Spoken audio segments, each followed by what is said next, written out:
ಪ್ರಪಂಚದಲ್ಲಿ ಹಂಗೆ ಗಮನಿಸಿ, ಯಾರಿಗೋ ಸಂತೋಷ ಆದರೂ ತಡ್ಕೊಳಕ್ಕಾಗಲ್ಲ, ಯಾರಿಗಾರು ದುಃಖ ಆದ್ರೂ ಸಂತೋಷ ನಮಗೆ. ಪಾಂಡುಪುರದ ಸ್ಕೂಟ್ರ್ ಮೆಕ್ಯಾನಿಕ್ ಒಬ್ರಿಗೆ 25 ಕೋಟಿ ಲಾಟ್ರಿ ಹೊಡೆದ್ಬಿಟ್ಟಾರೆ. ಭಲೇ ಜನಕ್ಕೆ ನಿದ್ದೆ ಬಂದಿಲ್ಲ, ಒದಾಡಾಕ್ಬಿಟ್ಟವ್ರೆ, ನಾನು ತಗೊಂಡಿದ್ರೆ ಹೌದು ಹಾಳು ಲಾಟ್ರಿ ಟಿಕೆಟ ಅಂತ.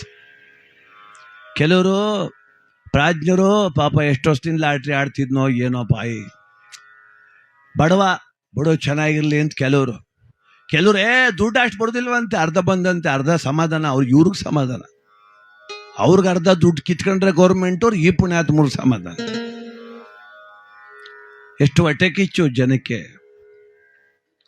ಈ ಲಾಟ್ರಿ ಕತೆ ಅಂದಾಗ ಒಂದು ಜ್ಞಾಪಕ ಬಂತು. ಯಾರೋ ಒಬ್ಬ ಆ ವ್ಯಕ್ತಿಗೆ ಹಾರ್ಟ್ ಪೇಷಂಟ್, ಅವನು ತಿಂಗ್ಳಿಗೆ ಒಂದ್ಸತಿ ಮಂಡ್ಯಕ್ಕೆ ಹೋಯ್ತದ ಟೆಸ್ಟ್ ಮಾಡಿಸೋಕೆ. ಇವನ್ಗೆ ಆಚಾರಕ್ಕೆ ಅಲ್ಲೆಲ್ಲೋ ಒಂದಿನ ಒಂದು ಲಾಟ್ರಿ ಟಿಕೆಟ್ ತಗೊಬಂದ್ಬಿಟ್ಟವನೆ, ಹಾರ್ಟ್ ವೀಕು. ಲಾಟ್ರಿ ಟಿಕೆಟ್ ತಗೊಂಬಂದವನೇ ಅವತ್ತು ಡ್ರಾ. ಮಗನಿಗಂದ ಎಲ್ಗೋಯ್ತಾ ಇದೆ, ಎಲ್ಲಿದೆಯಾ? ಆ ಹೊರಗಡೆ ಕಣಪ್ಪ, ತಗೋ ಲಾಟ್ರಿ ಟಿಕೆಟ್ ತಗೋ, ಚೆಕ್ ಮಾಡಿ ನೋಡು, ನಮ್ಮ ಹಣೆ ಬರಕ್ಕೆ ಯಾವ ಪ್ರೈಸ್ ಬಂದ ನೋಡು ಅಂದ. ಅವನು ನೋಡ್ತಾನೆ 1 ಕೋಟಿ ಬಹುಮಾನ ಬಂದ್ಬಿಟ್ಟದೆ. ಮಗನ್ ಖುಷಿ ತಡ್ಕೋಕಾಗ್ಲಿಲ್ಲ, ಕೂಕಬಿಟ್ಟು ಅವೋ ಅಂದ. ಅವ್ವ ಓಡ್ ಬಂದ್ಲು, ಎಲ್ಲ ಮಗ ಅಂದ್ಲು, ಅಪ್ಪನ್ಗೊಂದು 1 ಕೋಟಿ ಬಂದದೆ ಅಂದ.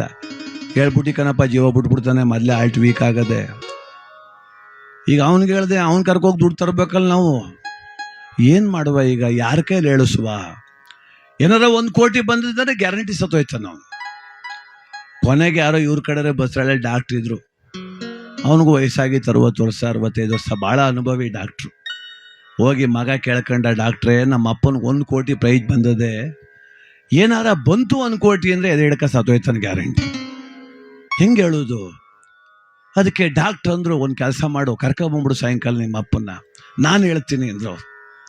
ಕರ್ಕೊಂಡು ಹೋದ. ಏನಿಲ್ವಲ್ಲ, ಯಾಕಲ್ಲ ಮಗ ಅಂದೆ ಅವನು. ಬಾಪ BP ಚೆಕ್ ಮಾಡಿಸ್ಕೊಂಬರುವ ಅಂತ ಕರ್ಕೊಂಡು ಹೋದ. ಡಾಕ್ಟ್ರು ಎಲ್ಲ ಪೇಷಂಟು ಕಳಿಸ್ಬಿಟ್ಟವ್ರೆ, ಬೆಡ್ ಮೇಲೆ ಮನಸ್ಸಿದ್ರು, ಚೆಕ್ ಮಾಡ್ತಾ BP ಚೆಕ್ ಮಾಡ್ತಾ, ಏನು ಸ್ವಾಮಿ ಸಮಾಚಾರ, ಹೆಂಗದೆ ಜೀವನ ಅಂದರು. ಅದಕ್ಕೆ ಇವನಂದ, ಅಯ್ಯೋ ಏನು ಜೀವನ ಬನ್ನಿ ಸ್ವಾಮಿ, ನಮ್ಮ ಜೀವನ ಗೊತ್ತಿಲ್ವ, ರೈತರ ಜೀವನ, ಬಡತನದಲ್ಲೇ ಹುಟ್ಟಿ ಬಡತನದಲ್ಲಿ ಸಾಯ್ತಾವಿ, ಇರ್ಲಿ ಬನ್ನಿ, ಹಣೆ ಬರ್ ಚೆನ್ನಾಗಿರೋ ನಿಮಗೂ ಲಾಟ್ರಿ ಹೊಡಿತದೆ ಅಂತಂದ್ರು ಡಾಕ್ಟ್ರು. ಅಯ್ಯೋ ಯಾವ ಲಾಟ್ರಿ ತಗಪ್ಪ, ನಾನು ತಗಟ್ಲೆ, ಅವನಿಗೆ ಯಾವತ್ತು ಹೊಡೆದಿಲ್ಲ ಕಣ ಅಂತ. ಹೊಡೆದ್ರು ಹೊಡಿಬೋದು, ಯಾಕಂಗಂದಿರಿ? ಈಗ ಅಕಸ್ಮಾತ್ ನಿಮ್ಗೆ ಒಂದು 20 ಲಕ್ಷ ಲಾಟ್ರಿ ಹೊಡೆದ್ರೆ ಏನು ಮಾಡಿರಿ? 20 ಲಕ್ಷ ಅಂತೀಯಲ್ಲಪ್ಪ, 25 ಲಕ್ಷ ಸಾಲ್ವೇ ಅದೇ, 20 ಲಕ್ಷ ಲಾಟ್ರಿ ಹೊಡೆದ್ರೆ 20 ಲಕ್ಷ ಸಾಲ್ತಿರ್ತದೆ ಅಷ್ಟೇ ಅಂದ. ಹೌದಾ? ಅಕಸ್ಮಾತ್ ಒಂದು 50 ಲಕ್ಷ ಹೊಡೆದ್ರೆ ಅಂದ್ರು. 50 ಲಕ್ಷ ಹೊಡೆದ್ರೆ 25 ಲಕ್ಷ ಸಾಲ ತೀರಿಸ್ಬಿಟ್ಟು ಮನೆಯೆಲ್ಲ ಸೋರ್ತಾ ಕೂತಿಸಿ ರಿಪೇರಿ ಮಾಡಿಸ್ತೀನಿ ಅಂದ. ಒಂದು 75 ಲಕ್ಷ ಹೊಡೆದ್ರೆ ಅಂದರು ಡಾಕ್ಟ್ರು. 75 ಹೊಡೆದ್ರೆ ನಮ್ಮ ಐದಂಗೆ ಒಂದು ಕಾರ್ಗಿರಿ ತಗೊಡ್ತೀನಿ, ಮದುವೆ ಮಾಡ್ಬೇಕಲ್ಲ ಅಂದ. ಆಯ್ತಪ್ಪ, ನಿಮ್ಮ ಮನೆ ಬರ ಚೆನ್ನಾಗಿದ್ದೀವಿ, 1 ಕೋಟಿ ಹೊಡೆದ್ರೆ ಅಂದ್ರು ಡಾಕ್ಟ್ರು.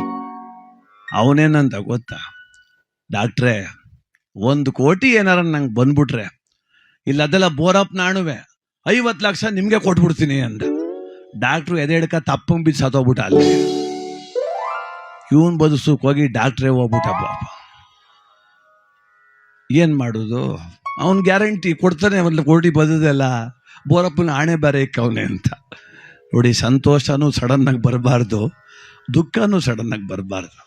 ಅದಕ್ಕೆ ನಾವು ಸಮಚಿತ್ತತೆಯಿಂದಿರಬೇಕು. ಸಿರಿ ಬಂದ ಕಾಲಕ್ಕೆ ಮೆರೆಯಬೇಡ, ಕಷ್ಟವೆಂದು ಜೀವನದಲ್ಲಿ ಕುಗ್ಗಬೇಡ, ಸುಖವಾಗಲಿ ದುಃಖವಾಗಲಿ ಸಮಚಿತ್ತತೆಯಿಂದ ಸ್ವೀಕರಿಸು, ಸಮಾಧಾನದ ಬದುಕು ನಿನ್ನದಾಗಲಿ ಅಂತಾರೆ ಜ್ಞಾನಿಗಳು. ಆದ್ದರಿಂದ ಸಮಾನತೆಯಿಂದ ಸಮಚಿತ್ತತೆಯಿಂದ ವ್ಯವಧಾನದಿಂದ ಬದುಕೋಣ.